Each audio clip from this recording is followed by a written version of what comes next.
In the quiet town of Maplewood, the peace was shattered by a shocking crime that would capture national attention. This is the case of Tyler Edmonds and Joey Fulgham, a story of betrayal, deception, and a twist no one saw coming. Tyler Edmonds, a beloved local businessman, and Joey Fulgham, his longtime friend and confidant, seemed to lead perfect lives. But behind closed doors, their friendship hid dark secrets. When a brutal crime emerged, suspicions fell on those closest to the victim. The investigation that followed would uncover shocking truths and test the limits of justice. Join us as we dive into the chilling details of Tyler Edmonds and Joey Fulgham's case, a tale that will make you question how well you really know those around you. Subscribe now to uncover the full story and stay tuned for the latest updates on this gripping case. How? I mean, you're telling them the truth, right? They're not making you say stuff that you don't want to say.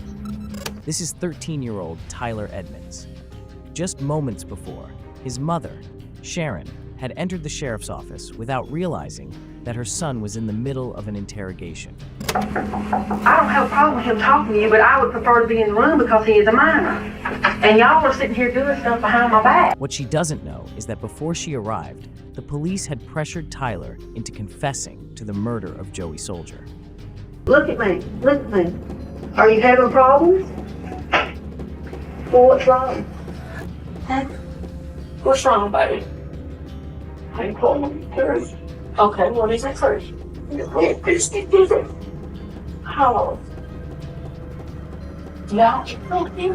The issue is that Tyler is innocent. He's taking the blame to protect someone else. Tyler, honey. Son, look at me. Did you for real do that, or are you just telling him that? We both did.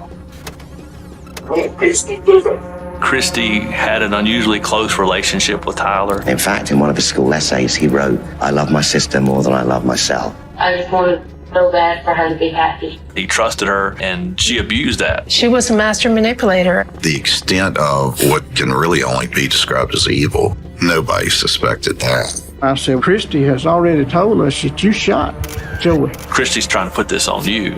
He said, I don't believe that. Prosecutors have charged 13-year-old with capital murder. He was screaming, "Mama, please don't leave me here." It was horrible. It was all about saving my child's life. On May 12, 2003, Mother's Day, in the small town of Starkville, Mississippi, 13-year-old Tyler Edmonds is excitedly waiting for his older sister, Christy, to finish packing for their beach trip. Christy was still in the house and crunked the car up, and I was sitting there messing with the radio waiting for Christy. As he waited in the back of the car, he heard a loud noise coming out of the house. And then all of a sudden I just heard this pop. I didn't know what it was. I didn't think anything of it. Unaware of any troubles, Tyler had a great time at the beach with his sister until Christy's cell phone began ringing on their way home. We were heading back. Christy's phone rang, and people were calling her left and right. She just got this look on her face. She said they found Joey dead. As Joey's wife, Christy swiftly became the prime suspect in the case. This development wasn't surprising, given that the entire town was aware of their marital problems, particularly after seeing Christy and Joey argue about their relationship on the Montel Williams show a few years prior. During that episode, Christy had revealed that Joey's youngest child wasn't biologically hers. Your husband agreed to go ahead and, be the father of this baby? He said that it didn't matter who she belonged to, that he was going to be her daddy. And what relevance did this play in the investigation? Just because you might be a bad wife does not make you a suspect. Everybody is a suspect until you start weeding them out. Christy was promptly arrested, but the police were caught off guard by her responses during questioning. Christy basically paints Tyler as the mastermind behind Joey's murder. She says it's Tyler who pulled the trigger, that it was Tyler who was motivated by anger directed at Joey. 2 days after the murder, Tyler was taken to the sheriff's office by his mother, Sharon, under the pretense of answering a few questions. Once Sharon was escorted out, a deputy led Tyler to the interrogation room alone. It was at this point that the real trouble began. For hours, Tyler maintained his innocence until the officers disclosed what Christy had said. I said, no, no. And the deputy leaned down and got in my face. He says, "Are you calling me a liar, boy?"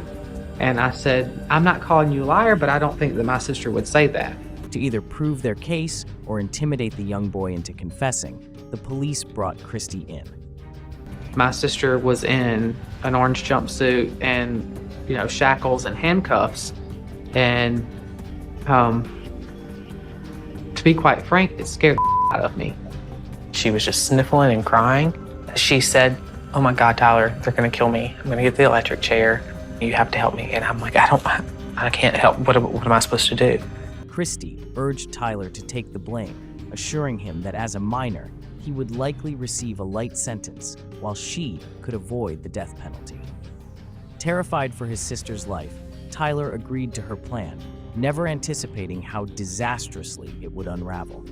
During his trial, when the officers came to escort Christy out of the room, Tyler told them he was ready to speak. It was then that they turned on the camera and recorded his confession. Meanwhile, outside the room, his mother was anxiously worried about him. Minutes later, I started looking for Tyler, and that's when I got to the door where they had interrogated him and taped the confession. I don't have a problem with him talking to you, but I would prefer to be in the room because he is a minor. And y'all are sitting here doing stuff behind my back. What's wrong, baby? I ain't calling Terrence. Okay, what is it first? They have the confession now, even though there's some discrepancy between Christy's version and Tyler's version. They have a confession. They're on solid ground. When the jury delivered their verdict, Tyler's attorney knew its contents before the judge even had a chance to open the envelope. When the jury verdict was returned, I saw a smile on the judge's face when he looked at the verdict. It had been clear to me through the trial that he believed he was guilty and wanted him convicted. I was sentenced to life without the possibility of parole until age 65. They pushed my mom out and they put me in handcuffs in a padded cell. And there's no toilet, no bed, it was just a little hunch of concrete on the floor. The death penalty would be so much better than sitting here 24 hours a day for the rest of my life. I'll never forget the first time that I visited with him was shortly after the conviction, and he was crying. When I went to leave, he was screaming, "Mama, please don't leave me here." It was horrible. That time in prison took so many experiences away from me.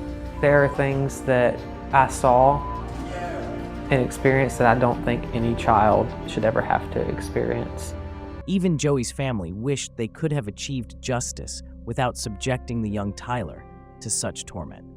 All the Fulgham family wanted is just for him to say what had happened. We just wanted closure more so than we cared about, punishing him for the rest of his life. For 5 long years, Tyler languished in Walnut Grove, the largest youth correctional facility in the United States.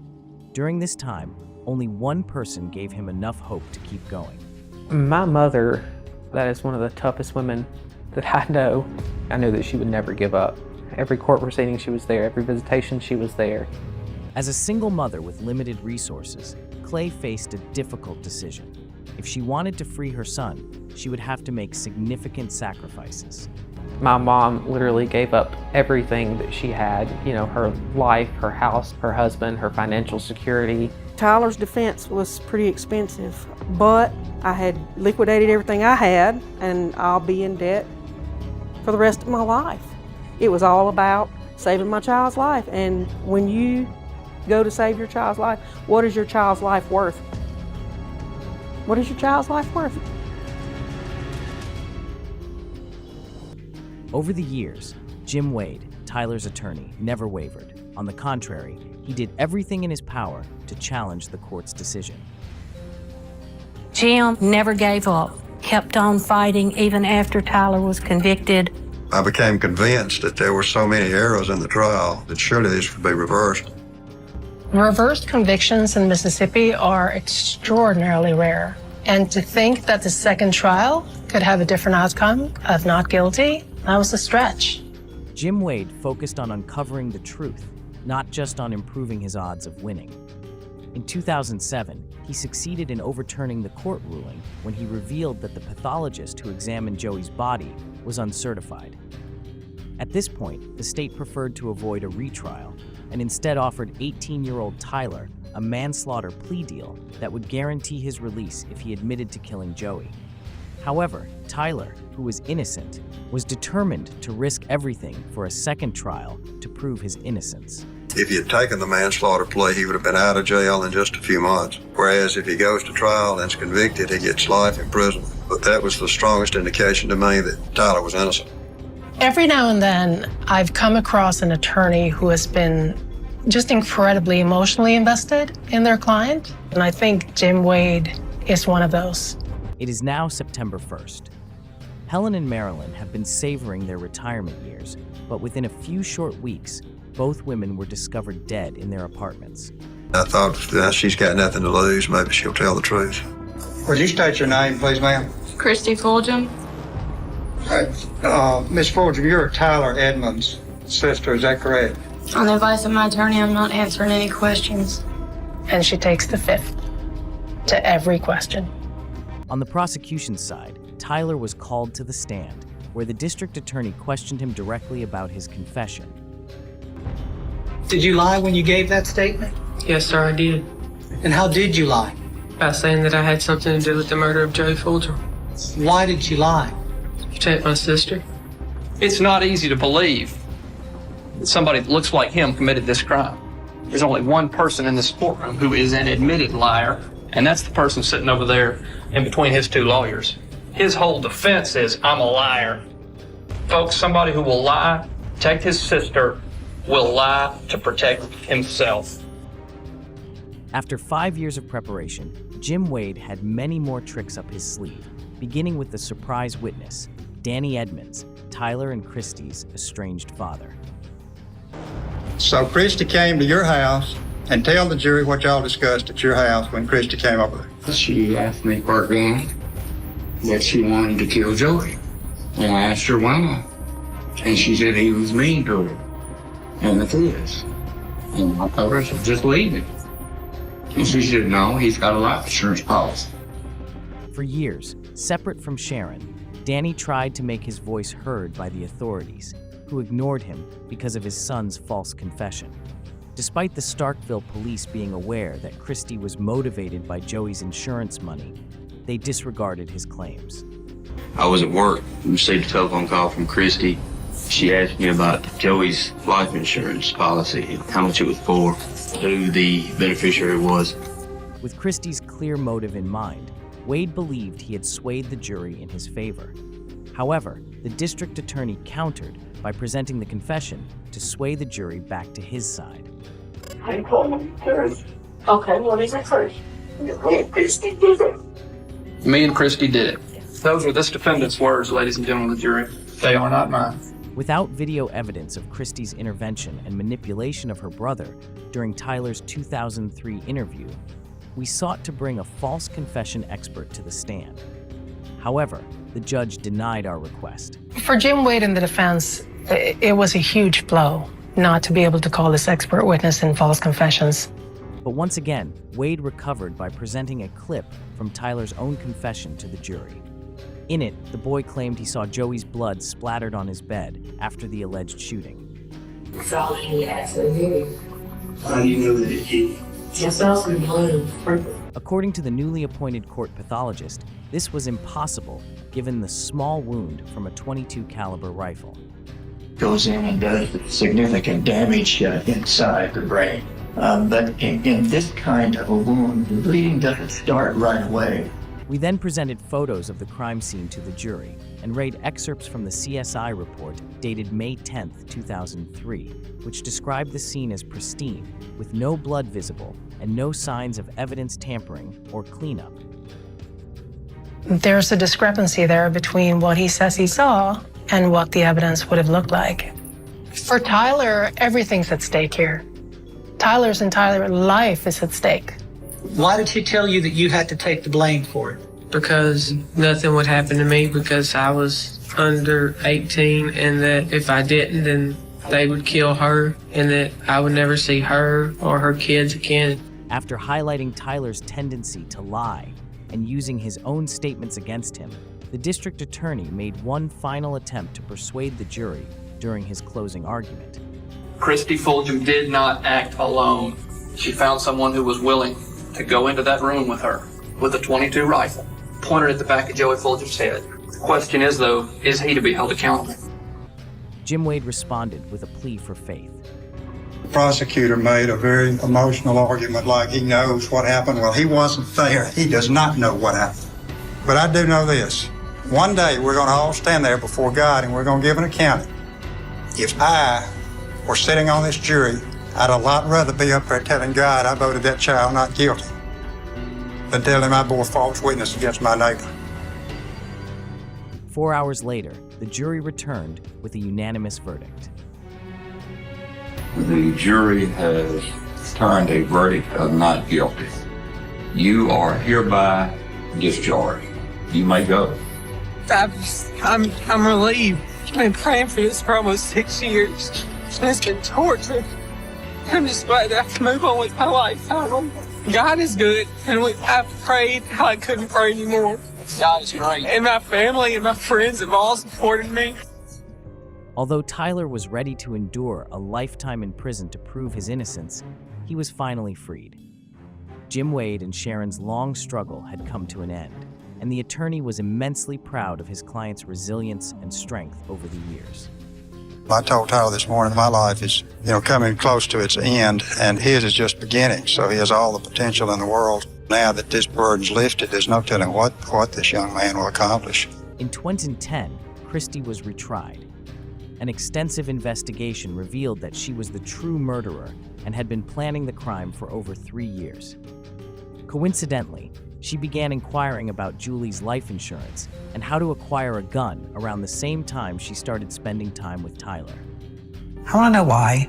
Because there's part of me that believes that she knew what she was going to do, and that maybe she got close to me just to use me as a scapegoat. There's part of me that honestly believes that. However, the most challenging aspect of the entire ordeal was the impact it had on Joey's family. You can't forget that Joey lost his life, and while I can pick up my pieces slowly and try to put them back together, he can't. Immediately after his release, Tyler went home with his mother. However, it wasn't long before he felt the urge to forge his own path and embrace a new life. I left Mississippi because I didn't know where else in Mississippi I could go, where I could be anyone other than the Tyler from 5 o'clock news. I changed. This is what happened with my life, and I needed to figure out who I was. After graduating as an emergency medical technician, Tyler moved to Arizona and took a job with the U.S. Department of Defense. There, he also became an activist, advocating for children's rights within the legal system. Children should not be allowed legally to speak to a police officer without an attorney present. Period. I hear some people say without a parent or an attorney, it needs to be an attorney, because even parents don't know how to navigate the system as well. Today, Tyler frequently returns to Mississippi and remains active in his advocacy efforts. He speaks at the Mississippi Public Defenders Association and proudly owns a business, supporting both himself and his mother, who sacrificed everything for him. For people who say or believe that the state didn't do anything wrong, they took advantage of my age and my naivety. You don't take advantage of children. I don't care what your reasonings are. You don't do that to a child. If for no other reason, at least they know that I didn't just roll over, that I stood up for myself. And that's where our story ends, but it's far from over. Tyler Edmonds' journey from wrongful imprisonment to redemption is a powerful testament to resilience and justice.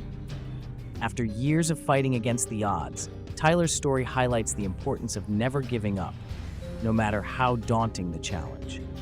If you found this story as gripping and inspiring as we did, make sure to hit that subscribe button and like this video to stay updated on our latest content. Share your thoughts and reactions in the comments below. What part of Tyler's journey moved you the most? And remember, justice is a journey, not a destination. Until next time, keep seeking the truth and stay curious. Thanks for watching.